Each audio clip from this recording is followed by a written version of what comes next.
시편 34편 8절 한 절만 우리 세 번 읽어봅시다. 시편 34편 8절 825페이지.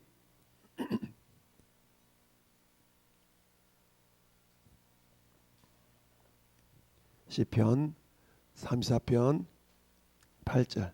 자씀 아멘. 자, 우리 세 번 읽습니다.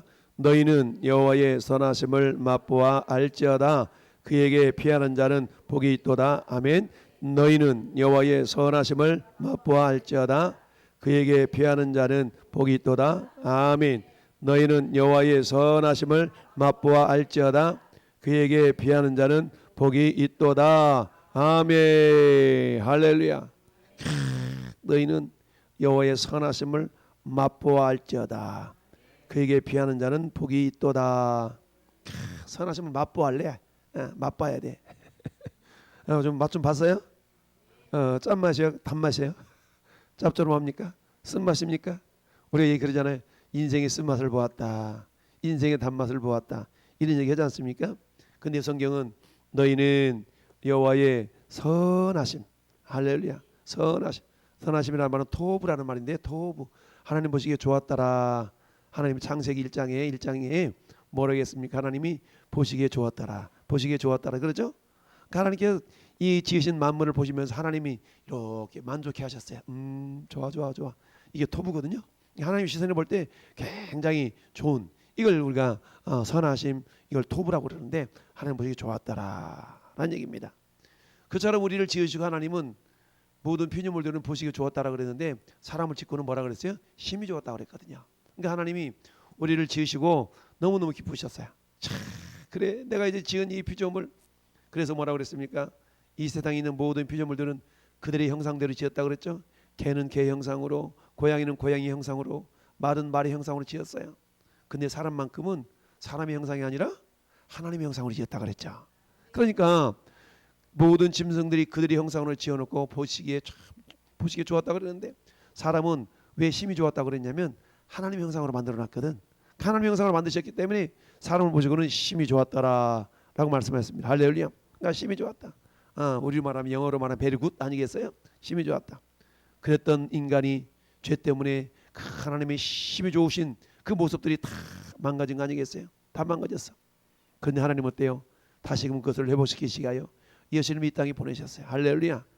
그랬을 때 이제 그 선하심을 다시 한번 회복시키기를 원하세요. 할렐루야. 그러기 위해서는 어떻게 해요? 하나님이 정말 우리를 지으시고 기뻐하셨는데 이것도 우리도 역시 마찬가지. 하나님의 선하심을 우리가 맛보아 알아야 된다라는 얘기입니다. 우리가 그죠? 선하신 목자, 날 사랑하신 분, 하나님 선하시죠? 우리가 시편 23편에도 다윗이 고백했던 시편, 하나님의 선하심과 인자하심이 반드시 나를 따르리니. 할렐루야. 하나님의 선하심과 인자하심이 나를 반드시 따라다녀. 할렐루야. 네. 그런 것처럼 너희는 여호와의 선하심을 맛보알지어다. 여러분 시편 34편에 맨 위에 보니까 표제가 붙어있어요. 표제. 뭐라고 적혀있습니까? 퍼렇게 시작.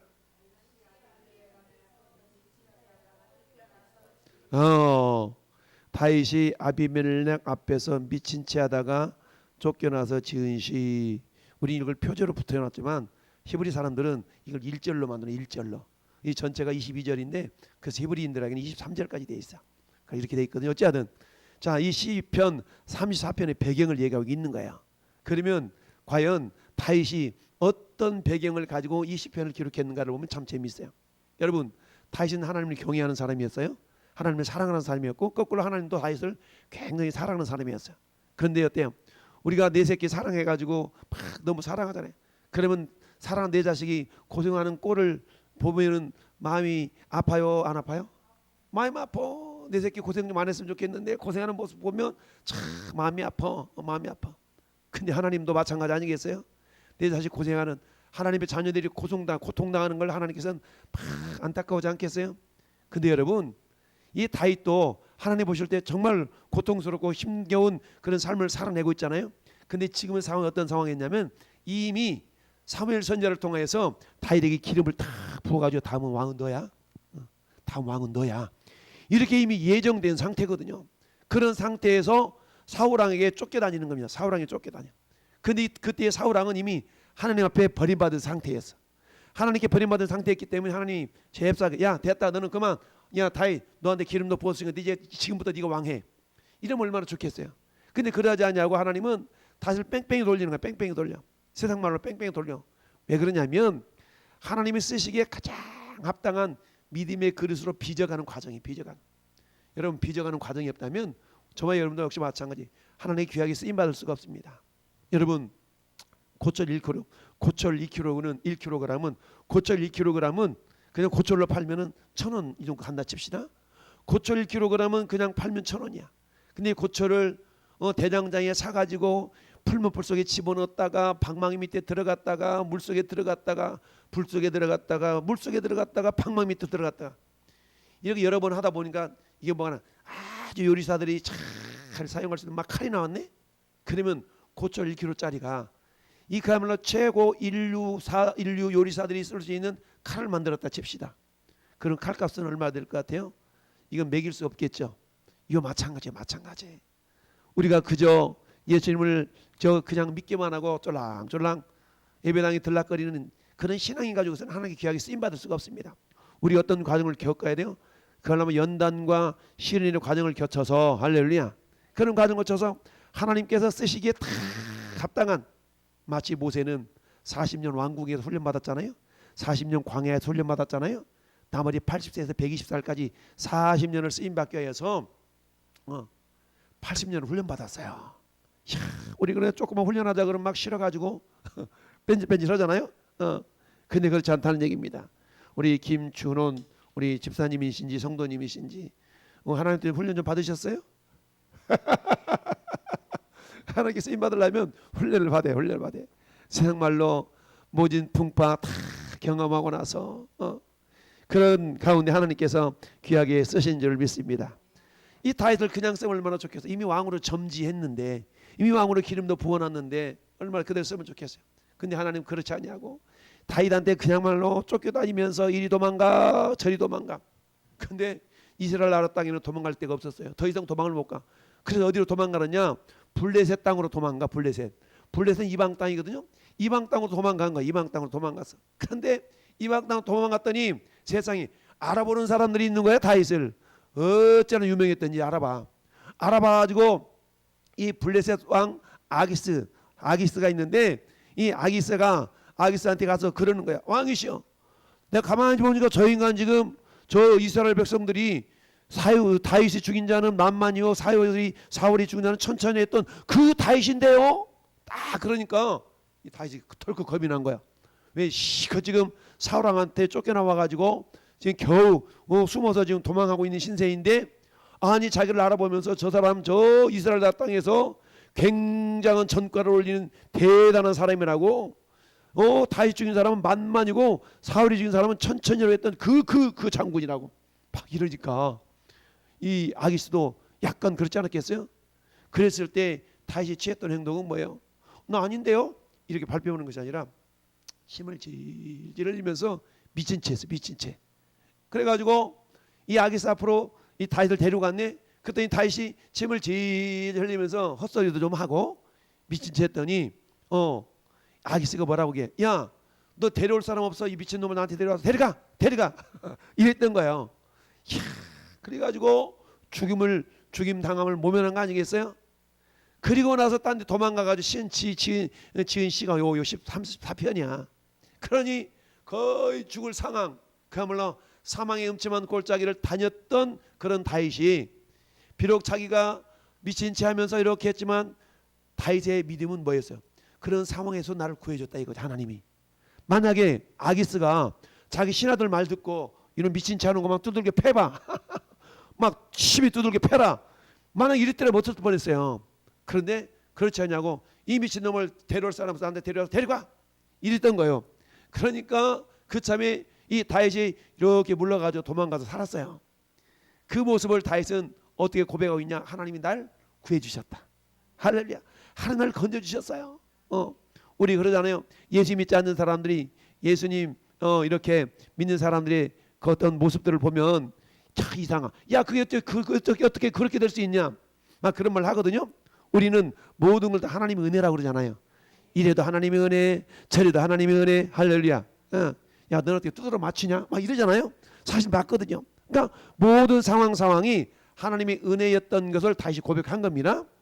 세상 사람들이 이해할 수 없죠. 세상 사람들 어떻게 이해합니까? 모든 것이 하나님의 은혜 아니겠어요?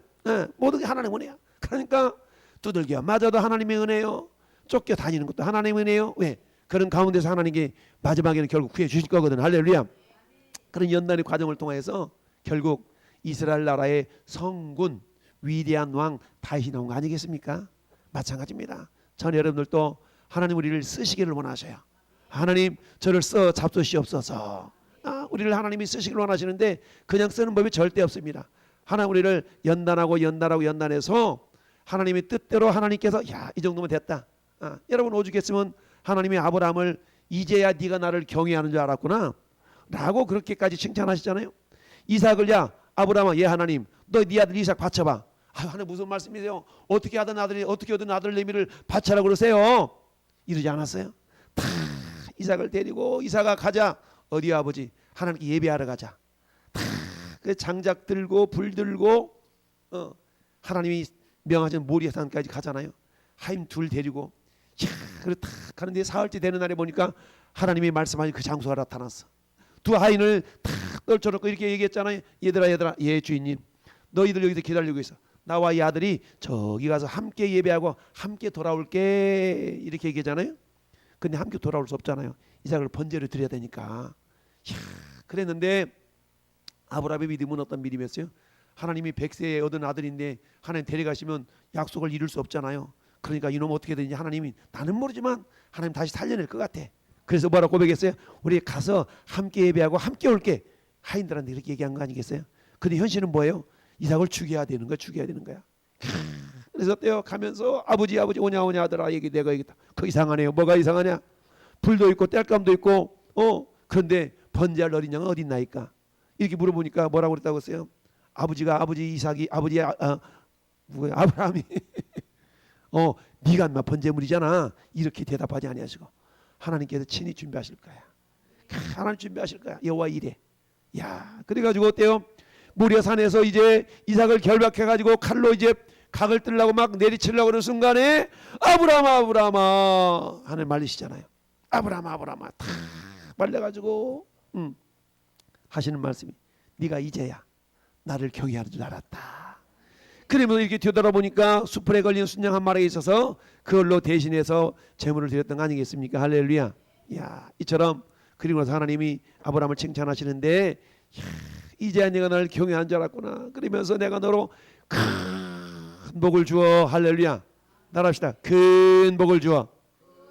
할렐루야. 큰 복을 주어. 너로 천하 만민의 조상이 되게 하고 수많은 자손들을 너를 통해 만들어 갈 거야 라고 다시 한번 언약을 확인시켜 주는 장면이 나오죠. 이런 것처럼 하나님은 75세 된 노인 양반을 불러가지고 100살의 아들을 줬는데 그나마 그 아들도 바치라네. 이런 연단의 과정이 있었기 때문에 우리는 아브라함을 우리의 믿음의 조상이라고 그러는 겁니다. 할렐루야. 여러분 먼 훗날에 여러분들을 향해서 여러분의 자녀들이 여러분 후손들이 그때 우리 할머니 그때 우리 할아버지 우리 이문갑 할아버지 유승일 할머니 이러면서 내가 할머니 할아버지 때문에 믿음이 내가 여기까지 왔지. 우리 김춘훈 할머니 때문에 내 믿음이 여기까지 왔어요 라고 자랑할 수 있기를 바랍니다. 훗날에 먼 훗날에 여러분의 자손들이 여러분을 자랑할 줄 아는. 할렐루야. 뿐만 아니라 하나님께서도 내 종 욥을 주의하여 보았느냐. 하나님이 자랑하고 싶은 사람. 그렇잖아요. 하나님이 자랑하고 싶은 사람이 돼야 돼. 할렐루야. 근데 욥 개인적인 모습을 본다면 얼마나 고생했어요. 아들 10명 다 죽었어요. 가지고 있는 재산 홀라당 다 날아갔어요. 근데 여러분 봐보세요. 말년에 욥에게 복을 주잖아요. 욥에게 복을 주는데 어떻게 복을 줬어요? 몇 배? 따블의 복을 줘요. 따블의 복. 그러니까 이전에 가졌던 짐승의 배를 주시거든요. 배를 줘. 그 배를 주시는데 근데 아들은 배를 안 줘. 자식 10명 그대로 줘. 그러면 이걸 통해 우리가 뭘 알 수 있냐면 왜 자식은 배로 안 주고 10명 그대로 줬을까요? 천국에 가 있으니까. 할렐루야. 이미 죽은 아들, 자식, 딸, 자식은 10명은 천국에 가 있잖아요. 근데 이 짐승들은 천국에 안 갔잖아. 못 가잖아. 그러니까 짐승들은 2배를 그대로 다시 복을 주시고 자식들은 1배만 준 거야. 왜? 이미 1배는 위에 올라가 있으니까 합치면 2배가 되는 거야. 하나님이 이렇게 역사하신다고. 할렐루야. 그러니까 요백에도 부활의 신앙을 하나님께 안겨주시려고 그랬던 거고, 저는 여러분도 마찬가지. 오늘 함께 읽어본 본문, 여러분 성군 다윗이 오기까지는 그냥 가만히 있네 저절로 야 위대한 왕이네 라고 되지 않다는 얘기입니다. 여러분 이처럼 고생 생고생해서 너희는 여호와의 선하심을 맛보할지어다. 다윗이 경험 아니겠어요? 하나님의 선하심을 맛보 알아봐. 우리 그잖아요. 안 믿어져. 믿으려고 그러는데 나는 좀 안 믿어져 가지고 교회 다니다 끊었어. 이런 사람 많거든요. 다니다 끊었다는 거야. 교회는 끊고 뭐 맺고 이럴 것이 아닌데 그런 사람 많아. 그래서 오늘 다시 뭐라고 말씀하세요? 여호와의 선하심을 맛보할지어다. 할렐루야. 그러면 맛보할 수 있는 다양한 길이 있어요. 다양한 내용들이 있는데 오늘 다윗이 무엇을 통해서 하나님을 맛보려고 그러는가 몇 가지만 살펴봐요. 첫 번째 오늘 1절 봅시다. 1절 읽어봅시다. 시작. 내가 여호와를 항상 송축하며 내 입술로 항상 주를 찬양하리다. 아멘. 여러분 하나님을 찬양하면 하나님의 선하심을 맛보할 수 있어요. 여러분 찬양이 뭡니까? 찬양은 곡조 있는 기도거든요. 그러니까 기도하라는 얘기. 기도하라. 할렐루야. 기도하면 하나님이 응답받습니다. 기도하면 하나님의 선하심을 경험할 수 있습니다. 할렐루야. 근데 기도하는데 그냥 기도하는 것이 아니라 어떻게 기도하라고 그랬습니까? 여기 보니까 6절 말씀에 이 권관자가 뭐하니까 부르짖음에 여호와께서 들으시고 그 모든 환난에서 구원하셨도다. 할렐루야. 구원하는 것을 경험하기 위해서는 부르짖어 기도했더니 구원이 됐다는 거 아니겠어요? 할렐루야. 여러분 이 밤에 저는 여러분들이 부르짖어 기도할 때 하나님의 선하심을 경험할 줄 믿습니다. 찬송 가운데 거하시는 주님이라고 그랬어요. 우리가 찬양하는 가운데 성령의 임재를 경험합니다. 이처럼 하나님의 선하심을 맛보할지어다. 할렐루야. 맛보는 비결은 다양합니다. 첫 번째 따라합시다. 하나님을 찬양하라. 그렇습니다. 찬양 가운데 거하시는 주님이세요. 그러니까 찬양하는 겁니다. 제가 막 역전에 가서 막 찬양 소리 들으셨죠? 찬양 틀어놓은 거 막 틀어놓으면 막 별의별 사람이 다 있어. 이 팔럼 저 팔럼 하면서 지나가는 사람이 있어. 야 니네 집안이냐 니네 집 가서 스키로 타다 막 이런 사람도 있고 별의별 사람 다 있거든요. 근데 어떤 사람 찬양 소리 좋다고 하면서 지나가는 사람이 있어. 똑같은 사람인데 찬양을 들으면서 한 사람은 시끄럽다고 불평하고 원망하고 욕짓거리는 사람이 있는 반면에 어떤 사람은 찬양 소리가 좋다라고 칭찬하는 사람이 있다는 얘기입니다. 여러분 뭐가 잘못됐을까요? 받아들인 심령 상태가 잘못된 거죠. 받아들인 심령 상태가 잘못됐어. 여호와의 선하심을 맛보할지어다. 맛을 몰라. 너 먹어봤어? 안 먹어봤는데 그래 너 맛 못 본 거야. 여러분 맛보지 않고 먹어보지 않고 맛은 알 수가 없지 않습니까? 여러분 그림의 떡이라는 말이죠. 그림의 떡. 아무리 그림 속에 떡이 맛있게 그려졌다 할지라도 먹을 수 없다면 아무런 의미가 없잖아요. 그런 것처럼 하나님은 우리와 뭐하는 사이? 교통하는 사이, 소통하는 사이. 할렐루야. 오죽했으면 주님이 야 내가 네 안에 좀 살고 싶다. 내가 너를 거쳐 삼아서 네 안에 들어가 살고 싶어 라고 하지 않겠어요? 그러니까 주님 뭐라 말씀하십니까? 똑똑똑 내가 문 밖에서 두드리는데 네 마음의 문을 열면 내가 너에게로 들어가 그로 더불어 먹고 그런 나로 더불어 먹으리라. 할렐루야. 먹는다는 얘기는 경험한다는 얘기거든요. 할렐루야. 첫 번째 하나님의 선하심을 경험할 수 있는 이유 따라합시다. 찬양하라. 기도하라. 찬양은 곡조 있는 기도예요. 할렐루야. 그러니까 찬양하는 것이나 기도하는 것이 같은 의미예요. 그래서 우리가 찬양할 때 하나님을 경험합니다. 여러분 부르짖어 기도할 때 하나님을 경험합니다. 예레미야 선지자가 말씀하잖아요. 이를 행하는 여호와 그를 지어 성취하는 여호와가 이같이 이르시도다. 너는 내게 부르짖으라. 내가 내게 응답하겠고 네가 알지 못하는 크고 비밀한 일을 내게 보이리라. 할렐루야. 그렇습니다. 첫 번째 하나님의 선하심을 맛보할 수 있는 비결 방법은 찬양하는 겁니다. 기도하는 겁니다. 소리내어 외치는 겁니다. 할렐루야. 두 번째 하나님의 선하심을 경험할 수 있는 것은 2절 말씀 읽어봅시다. 2절 시작. 내 영혼이 여호와를 자랑하리니 자들이 이를 듣고 기뻐하리로다. 아멘. 두 번째 하나님을 경험하는 거, 하나님의 선하심을 맛보할 수 있는 거 따라합시다. 하나님을 자랑하라. 여러분 하나님을 자랑한다는 것이 뭘까요? 하나님 자랑하는 게 뭐예요? 두 글자로 간증. 또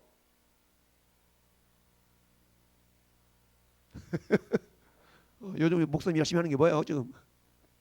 전도예요. 전도. 할렐루야. 자랑하는 전도하는 거예요. 전도. 할렐루야. 자랑하는 겁니다. 하나님이 기뻐하시는 일이 여러 가지가 있지만 하나님을 찬양하는 것도 기뻐하시고요. 할렐루야. 하나님을 자랑하는 것도 기뻐하시는 겁니다. 그럼 뭐요? 하나님을 자랑한다는 얘기는 전도하는 건 전도. 전도는 단순해요. 도를 전하는 거야.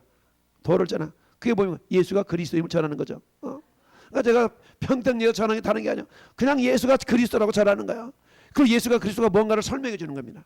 예수는 그리스도십니다. 예수가 그리스도라는 말은 뭔지 아십니까? 구약 언어로는 메시아인데 신약 언어로는 이 그리스도인데 같은 단어입니다. 그래서 메시아나 그리스도는 같은 단어인데 이게 뜻은 기름 부음을 받은 자라는 뜻입니다. 성경에는 기름 부음 받은 사람의 직분이 세 가지가 있는데 왕과 제사장과 선지자가 있습니다. 예수가 그리스도를 믿는다는 것은 예수 그분이 나의 왕이라는 걸 믿는다는 겁니다. 할렐루야. 예수님 내 죄 문제를 해결하신 대제사장이심을 믿는 겁니다. 예수님은 지금도 살아서 나를 가르쳐 주시는 선지자이심을 믿는 겁니다. 자, 이런 거 얘기해 주는 거예요. 다른 게 얘기하는 게 아니라. 그럼 지나는 사람 시끄러워요. 집에 가서 떠들어요. 이런 사람이 있어. 근데 하나님이 그걸 기뻐하시거든. 할렐루야. 하나님을 자랑하는 걸 기뻐해요. 여러분 사도 바울은 뭐라고 말씀합니까? 내가 사람을 기쁘게 하랴 하나님을 기쁘시게 하랴. 내가 사람을 기쁘게 하기 위해서 내가 눈치 봤다면 나는 하나님의 사람이 아니리라. 할렐루야. 이렇게 말하고 있습니다. 사랑하는 성도 여러분이요, 우리는 하나님을 자랑하는 자 되길 바랍니다. 신학적인 표현을 말하면 예수님을 자랑할 수 있길 바라요. 할렐루야. 예수님을 자랑하는 거야. 예수님을 자랑해.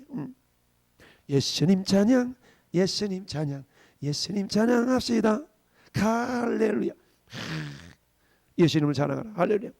하나님의 선하심을 맛볼 수 있는 두 번째 비결은 뭐냐? 여러분, 주님을 자랑하는 자. 할렐루야. 따라 예수님을 자랑하라. 예수님을 간증하라. 예수님을 전도하라. 그렇습니다. 예수님을 전하라는 얘기죠. 세 번째, 우리가 주님을 경험할 수 있는, 맛볼 수 있는 세 번째 비결은 뭐냐 보니까 5절 말씀 한번 같이 읽어볼까요? 5절 말씀 시작.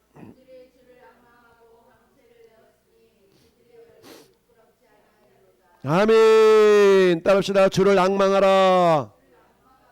주를 앙모하는 자 올라가 할렐루야. 주를 앙모하는 자. 앙모라는 건 뭡니까? 간절히 바란다는 얘기입니다. 여러분, 간절히 사모한다는 얘기입니다. 어떻게 사모합니까? 시편 42편 1절 2절은 이렇게 말합니다. 내 영혼이 주를 찾기에 갈급하나이다. 사슴이 신의 문을 찾기에 갈급한 같이 내 영혼이 주를 찾기에 갈급합니다. 할렐루야. 여러분, 목마른 사슴이 신의 문을 찾아 막 헤매는 거야. 물이 어디 있지. 이게 갈망하는 모습이에요. 갈망, 앙망, 갈망, 발알망 아니겠습니까? 아주 간절히 받는 얘기입니다. 성경이 말하잖아요. 나를 간절히 찾고 찾는 자가 나를 만나리라. 할렐루야. 잠언서 8장 17절 말씀. 나를 간절히 찾고 찾는 자가 나를 만난대. 네. 여러분, 나 만나고 싶냐? 그래, 하나님 만나고 싶어요. 그래? 그럼 간절히 찾아봐. 간절히 찾고 찾는 자가 나를 만난대. 할렐루야. 네. 우리 주님 말씀 아니겠어요? 나를 간절히 찾고 찾는 자가 나를 만나리라. 할렐루야. 네. 이처럼 앙망하고 앙모하는 자. 할렐루야. 그들이 주를 앙망하고 광채를 내었으니 그들의 얼굴은 부끄럽지 아니하리로다. 할렐루야. 하나님을 간절히 찾는 자를 하나님께서는 어떻게 해요? 참 기뻐하시고 그에게 기쁨을, 영광을 안겨 주신다라는 얘기입니다. 그러면 어떻게 간절히 앙망할까요? 어떻게 앙망할까요? 여러분, 그건 다른 게 아닙니다. 말씀을 통하여. 그래, 말씀을 통하여. 여러분, 시편 1편에 복 있는 사람의 모습을 그렇게 말씀하시잖아요. 복 있는 사람은 악인의 꾀를 쫓지 아니하고 죄인의 길에 서지 아니하고 오만한 자의 자리에 앉지 아니하고 오직 여호와의 율법을 즐거워하여 그 율법을 주야로 묵상하는 자로다. 할렐루야. 오직 여호와의 율법을 즐거워해. 말씀이 즐거워야 돼. 할렐루야. 오늘 내가 말씀을 안 읽고 자면 내가 오늘 말씀 안 읽었네. 읽어야 되는데 이런 마음을 가지면서 할렐루야. 여러분, 늘 얘기하지만 툭탁성도 되지 말라고 그래서 툭탁성도가 뭔지 아세요? 알죠? 툭탁성도 들어봤어요? 안 들어봤어요? 안 들어봤구나. 툭탁성도 뭐냐면 주일날 성경책 끼어들고 와가지고 갖다 놓고 일주일 내내 사요나라 하고 있다가 다음 주일날 먼저 툭탁 털어가지고 오는 거야. 이게 툭탁성도. 말씀을 가까이 하지 않아. 말씀을 가까이 하지. 요즘은 핸드폰 속에 성경이 다 들어있잖아. 그래서 종이 성경 안 봐. 대부분 핸드폰과 다 찾고, 그것도 별로 복된 모습은 아니에요. 직접 또 찾고 이렇게 짚어가면서 이게 복된 모습인데, 자, 그래서 어때요? 복 있는 사람은 주야로 여호와 율법을 즐거워하여 그 말씀을 주야로 묵상한다고 그랬거든요. 할렐루야. 왜요? 주의 말씀은 내 발의 등이요 내 길에 비치기 때문에 순전하고 신령한 젖은 하나님의 말씀을 사모하라. 할렐루야. 신령한 젖을 사모하래. 마치 어린아이가 엄마 저 찾아 다니는 것처럼 신령한 젖을 사모하라는 겁니다. 이처럼 앙망한다는 얘기는 하나님 눈에 안 보이잖아요. 눈에 안 보이는 하나님을 우리가 어떻게 앙망합니까? 그러니까 어때요? 말씀은 곧 하나님의 신이라. 말씀이 하나님 아닙니까? 하나님께서 우리에게 임재하시고 나타내 보이시는 성경을 통해서 하나님 만나는 겁니다. 그러니까 하나님을 앙망하라는 거죠. 할렐루야. 앙망하라, 앙망하라. 다양한 앙망이 있겠지만 무엇보다 우리는 말씀을 가까이 할 수 있기를 바랍니다. 그래서 어때요? 말씀을 통해 하나님을 만나는 겁니다. 어머나 세상에 이런 말씀이 다 있었단 말이야. 여러분이 말씀 읽다 보면 그런 경험 있잖아. 내가 이 말씀을 수십 번 읽었는데 세상에 오늘에야 이 말씀이 보이네. 이런 경험도 있을 거 아니겠어요? 여러분 성경을 계속 읽다 보면 그런 게 경험이 돼요. 어머나 세상에 말씀이 살아있다더니 정말 이렇게 살아있는 것처럼 어떨 때는요 이 검은 글씨가 막 살아가지고 진짜 움직이는 것 같은 그런 걸 경험을 해봐야 돼. 할렐루야. 선하심을 맛보아 알지어다. 하나님을 앙망하는 자. 할렐루야. 그렇습니다. 마지막 네 번째는 뭐냐? 오늘 7절 말씀 시작. 여호와의 천사가 주를 경외하는 자를 둘러 진치고 그를 건지시는도다. 아멘. 할렐루야. 경외하라는 얘기죠. 여러분 하나님을 경외하는 삶의 가장 기본이 예배입니다. 예배. 오늘 다 나왔네. 기도, 찬양, 예배, 말씀. 그러니까 하나님께서는 우리에게 당신의 선하심을 맛보할 수 있는 비결을 이미 다 주셨어요. 할렐루야. 그럼 어때요? 기도하라는데 기도 안 해. 말씀 보라는데 말씀 안 봐. 예배 드리라는데 예배를 개떡같이 드려. 이래가지고 하나님을 맛볼 수 없다는 얘기입니다. 전심으로 어떻게 하나님 예배하라고 했습니까? 예배하는 자는 영과 진리로 예배할지니라. 할렐루야. 여러분 영과 진리로 예배해야 돼. 근데 어때요? 예배를 드리는 둥 마는 둥 예배 시간 막 20분 뒤에 오고 30분 뒤에 와가지고 예배 끝나기 5분 전에 와가지고 나 예배 드렸어. 이런 사람들 얼마나 있어요. 얼마나 많잖아요. 미리 와서 하나님 준비해서 사모하는 마음을 가지고 주님 오늘 어떤 말씀을 주실까? 오늘 목사님을 통해 어떤 말씀을 주실까? 말씀 제목이 이렇게 돼 있더구만. 어떤 말씀을 하나님 나에게 위로를 주실까? 어떤 말씀 나에게 힘을 주실까? 기대하고 사모하는 자를 하나님 뭐라고 했어요? 사모하는 심령을 만족시켜 준다고 그랬거든요. 할렐루야. 하나님은 사모하는 심령을 만족시켜 주셔요. 시편 107편 9절 말씀입니까? 시편 107편 쭉 넘겨볼래요? 시편 107편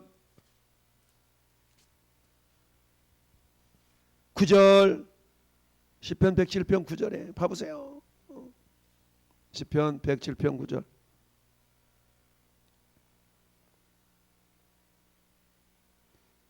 자 시작. 그가 사모하는 영혼에게 만족을 주시며 줄인 영혼에게 좋은 곳으로 채워주심이로다. 아멘. 할렐루야. 13절도 보니까 이에 그들이 환난 중에 여호와께 부르짖음에 그들의 고통에서 구원하시되. 할렐루야.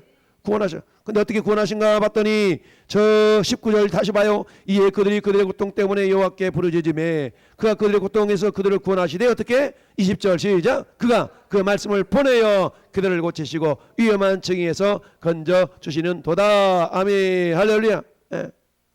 하나님 뭘 보내요? 말씀을 보내요. 말씀을 보내요. 할렐루야. 오늘 보면은 천사를 보냈다고 그랬잖아요. 천사를 보내 우리를 도와주시기도 하지만 말씀을 보내 우리를 구해 주신 겁니다. 여러분 말씀 보냈다는 얘기는 어떤 의미가 있냐? 이런 말씀, 이런 의미예요. 자, 하나님 말씀 보냈다는 얘기는 막 부르짖 기도했더니 번뜩 말씀이 생각나는 거야. 아무것도 염려하지 말고 모든 일에 네 기도와 간구로 내 구할 걸 하나님께 감사함으로 아뢰라. 이 말씀 번뜩 생각나. 맞아, 내가 감사하지 못했구나. 주님 감사해요. 주님 감사해요. 이러면서 어려운 지경을 이겨내는 거예요. 이게 뭐예요? 말씀을 하나님이 보내시는데요. 성령님이 깨닫게 해주시는 거야. 근데 가만히 있는데 생각지도 않은 말씀이 갑자기 퍼뜩 떠오를 거예요? 아니요. 평상시에 말씀을 많이 읽고 앙망해야만이 어느 순간에 잊어먹었던 생각지도 못했던 말씀이 퍼뜩 성령을 통해서 나에게 역사하는 거예요. 할렐루야. 네. 그게 뭐예요? 그게 말씀을 보내는 겁니다. 이처럼 이것은 뭘 통해서? 앙망하는 자, 경외하는 자, 찬양하는 자, 자랑하는 자들을 통하여서 할렐루야. 하나님의 선하심을 맛보아 알 수 있도록 역사하신 줄 믿습니다.